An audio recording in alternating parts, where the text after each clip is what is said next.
He slapped me in front of 30 guests. But he didn't know who I really was. At the family party, my own father slapped me. In front of 30 guests. Why? Because I refused to hand over my penthouse to my unemployed sister. I didn't scream. I didn't cry. I made one phone call. 10 minutes later, a woman in black stilettos walked in and said coldly, "You all have 5 minutes to get out of here." What happened next? I never saw it coming. I'm 32. A quiet tech investor in Manhattan.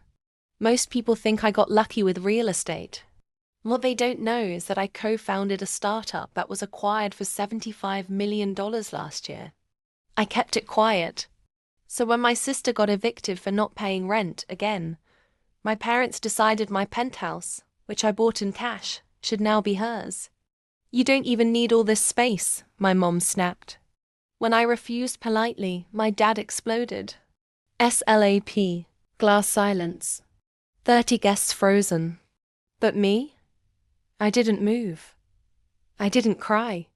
I just pulled out my phone and made one call. "Activate Plan Hydra," I said. "Confirmed," replied the voice on the other end. 10 minutes later, the woman in stilettos arrived. Her name was Camilla. She's my personal legal strategist. She handed my parents a thick envelope. "This property is privately owned by Miss Morgan under a shell corp registered in the Caymans. You are all now trespassing. You have 5 minutes to vacate the premises, or we'll be pressing charges." My mother turned pale.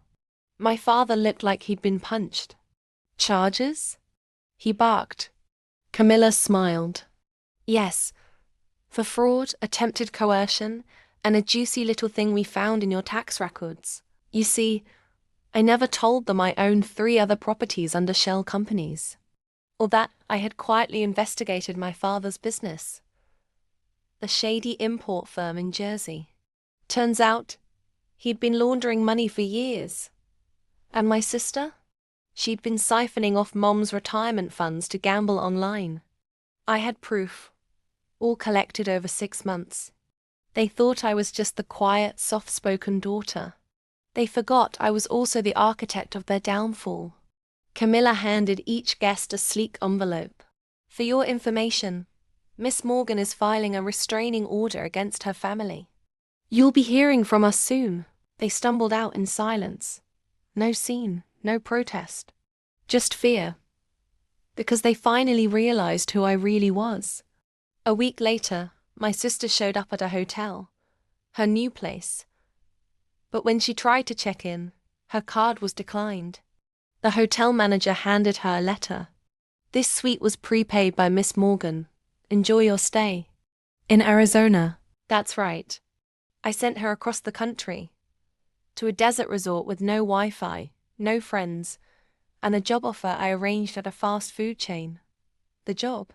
Janitor. No scams, no shortcuts. Want more stories of cold revenge, unthinkable comebacks, and twists you won't believe?